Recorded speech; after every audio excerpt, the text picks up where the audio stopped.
कितनी कॉपीज़ आपको रेडी करनी है, प्रिपेयर रखना है। अगर एक भी डॉक्यूमेंट इसमें से मिसिंग है तो यू आर जीके स्कॉलरशिप से डॉक्यूमेंट्स रिक्वायर है उस ग्रेजुएट स्टूडेंट्स के लिए जो hello guys, welcome and welcome back to my YouTube channel. मैं हूं हेमुनिमा और आज की इस वीडियो में मैं आपसे बात करने वाली हूँ जीके स्कॉलरशिप के रिक्वायर्ड डॉक्यूमेंट्स के बारे में और कुछ टिप्स। ये वीडियो उनके लिए है जो ग्रेजुएट होकर मास्टर्स के लिए अप्लाई करने वाले हैं जीके स्कॉलरशिप में।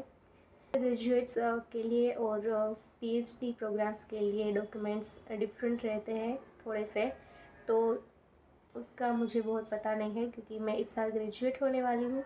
तो मैंने उसके लिए रिसर्च किया है कौन कौन से डॉक्यूमेंट्स आपको रिक्वायर्ड रहते हैं और आपको कैसे डॉक्यूमेंट्स की फ़ाइल तैयार करनी होती है। तो सबसे पहला डॉक्यूमेंट्स जो है ग्रेड एप्लीकेशन फॉर्म जो है वो गाइडलाइंस जब बाहर आती है उसके साथ ही आता है, तो वो आप लेटर के लिए रख सकते हैं। गाइडलाइंस जो है वो मोस्टली एवरी ईयर फरवरी में आ जाती है। पिछले साल 8 फरवरी को गाइडलाइंस बाहर आ गई थी, तो वो एक एप्लीकेशन फॉर्म आप लेटर के लिए रख लीजिए। बाकी के जो डॉक्यूमेंट्स मैं आपको बताऊंगी वो आप पहले से प्रिपेयर करके रखिए। तो आप जब भी एप्लीकेशन फॉर्म ओपन होगा आप डायरेक्टली अप्लाई उसमें कर सकते हैं, क्योंकि बाद में क्या होगा कि ये डॉक्यूमेंट रह गया, वो रह गया, उसमें फिर टाइम जाएगा और बाद में बहुत ही रश हो जाएगा। तो पहले से ही आप अपने सारे डॉक्यूमेंट्स प्रिपेयर रखिए। सेकेंड डॉक्यूमेंट जो है वो है पर्सनल स्टेटमेंट।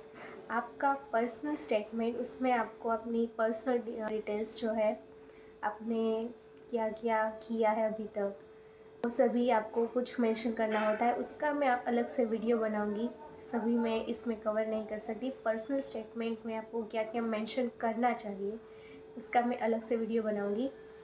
सेकंड डॉक्यूमेंट है पर्सनल स्टेटमेंट। थर्ड है स्टडी प्लान।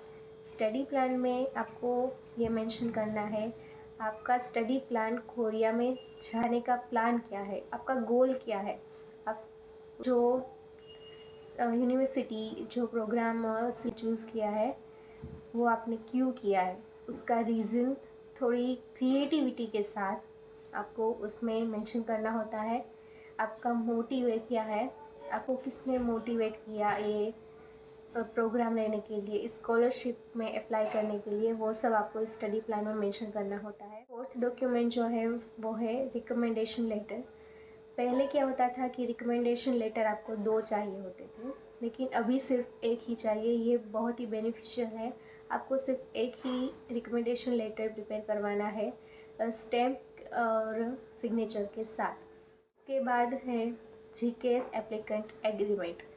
आपका एक एग्रीमेंट रहता है जो आपको प्रिपेयर करके एप्लीकेशन का जो फाइल उसके साथ अटैच करना होता है। उसके बाद है पर्सनल मेडिकल असेसमेंट।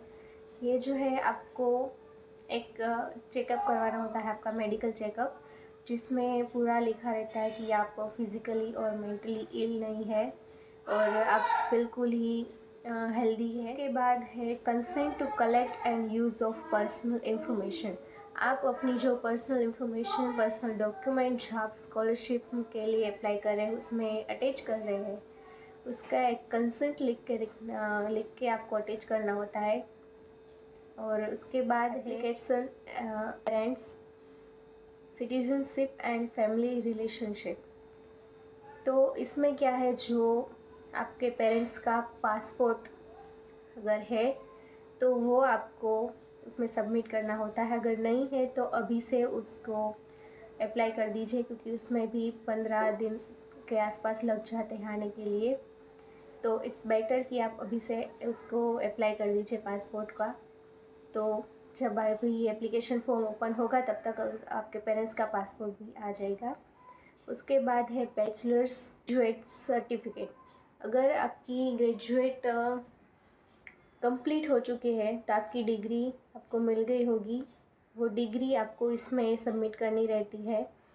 और अगर आपकी ग्रेजुएट कंप्लीट नहीं हुआ है, बैचलर कंप्लीट नहीं हुआ है अभी, तो उसको आप लेटर के लिए रख सकते हैं कि आप उसकी जो डेडलाइन होती है कि उस डेडलाइन तक आपको वो डिग्री सबमिट करनी होती है बाद में। उसके बाद बैचलर्स डिग्री ट्रांसक्रिप्ट, आपकी सारे सेमेस्टर्स की ट्रांसक्रिप्ट जो होती है ओरिजिनल आपको मंगवानी है यूनिवर्सिटी से आपके, और आप उसको 2 से 3 सेट ओरिजिनल मंगवा लीजिए, ताकि अगर बाद में ज़रूरत पड़ गई, अगर फट गई या कुछ हो गया उसको, तो आपका दूसरी जो पड़ी है वो आपको काम आ सके। ये सारे थे रिक्वायर्ड डॉक्यूमेंट्स थे जो सारे चाहिए ही चाहिए, इसमें से एक भी मिसिंग है तो you are gonna rejected, you are out. अब मैं जो डॉक्यूमेंट्स बताने वाली हूँ वो रहेंगे ऑप्शनल, अगर आपके पास है तो इज़ दी बेस्ट, अगर नहीं है तो भी चलेगा, कोई दिक्कत नहीं है। वो है अवार्ड्स एंड अदर सर्टिफिकेट। अगर आपने किसी भी कंपटीशन में, किसी भी एग्ज़ाम में पार्टिसिपेट किया था और आपको उसमें से सर्टिफिकेट या कोई अवार्ड मिला है, तो वो आप उसमें सबमिट कर सकते हैं। ये आपकी एप्लीकेशन को जो है वो हाईलाइट करेगा। उसके बाद है टॉपिक एग्ज़ाम स्कोर। ये उसमें लिखा रहता है कि रिक्वायर्ड नहीं है, लेकिन अगर आप टॉपिक की एग्ज़ाम देकर उसका सर्टिफिकेट जो है साथ में अटैच करते हैं तो ये बहुत ही हाईलाइट ज़्यादा करेगा आपकी एप्लीकेशन को। अदरवाइज़ जो है वो गवर्नमेंट आपको वहाँ पे 1 ईयर का प्रोग्राम करवाती है, वो कंपलसरी है, आपको वहाँ जाकर पहले ही कोरियन लैंग्वेज का कोर्स करना रहता है। अगर आपके पास ये टॉपिक एग्ज़ाम का सर्टिफिकेट नहीं है तो भी कोई बात नहीं है, लेकिन सजेशन यही रहता है कि आप टॉपिक का एग्ज़ाम दे दें, भले ही आप लेवल 2 लेवल 3 का दे दें, लेकिन ये सर्टिफिकेट आप एक अटैच ज़रूर करें। उसके बाद है पासपोर्ट कॉपी। पासपोर्ट कॉपी जो है वो अभी के लिए रिक्वायर्ड नहीं है एप्लीकेशन के लिए, लेकिन जब आपकी अगर एप्लीकेशन एक्सेप्ट हो गई, आप सिलेक्ट हो गए, तब जब आपको वहाँ पे मूव होना होगा तब आपको ज़रूरत पड़ेगी। तो ये भी एक सजेशन है कि आपको बाद में यहाँ से वहाँ चक्कर ना खाने पड़े, इसलिए आप पहले से ही इसे अप्लाई कर दीजिए ताकि ये पहले से आपके पास हो। हाँ, अब पासपोर्ट की कोई टेंशन नहीं है। ओके। उसके बाद जो डॉक्यूमेंट है वो है सर्टिफिकेशन ऑफ एम्प्लॉयमेंट और वर्क एक्सपीरियंस। अगर आपने ग्रेजुएशन के साथ साथ कहीं पे पार्ट टाइम जॉब करी हुई है तो वहाँ से आप अपना एक्सपीरियंस सर्टिफिकेट ले सकते हैं, उससे आप अपनी एप्लीकेशन के साथ अटैच कर सकते हैं।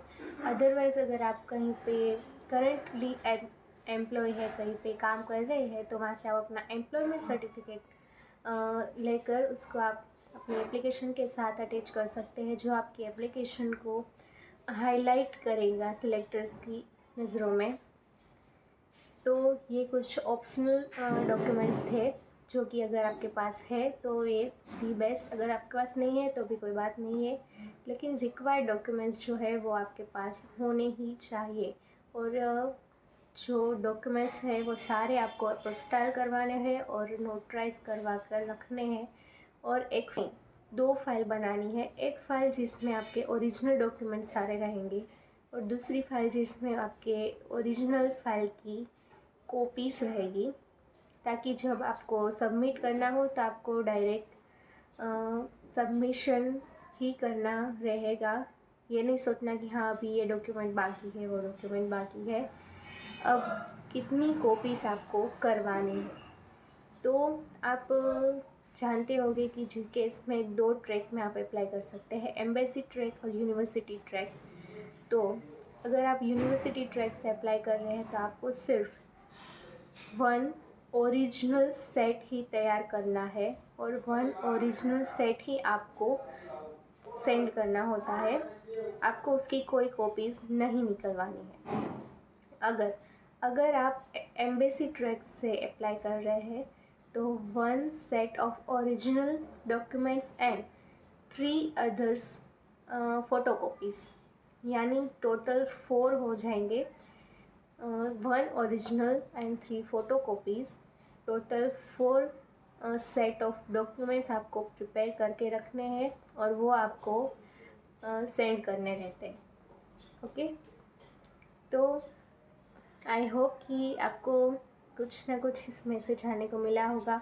और अगर आप इस स्कॉलरशिप के लिए अप्लाई करना चाहते हैं तो अभी से सारे डॉक्यूमेंट्स कलेक्ट करिए, रेडी करिए, जहाँ पे आपने रख दिए हैं वहाँ से सारे इकट्ठे करिए और उसको आपकी फ़ाइल को रेडी रखिए, ताकि जब नेक्स्ट मंथ में एप्लीकेशन फॉर्म ओपन हो तो आप डायरेक्टली उसमें अप्लाई कर सके, आप लेट ना हो जाए इसलिए।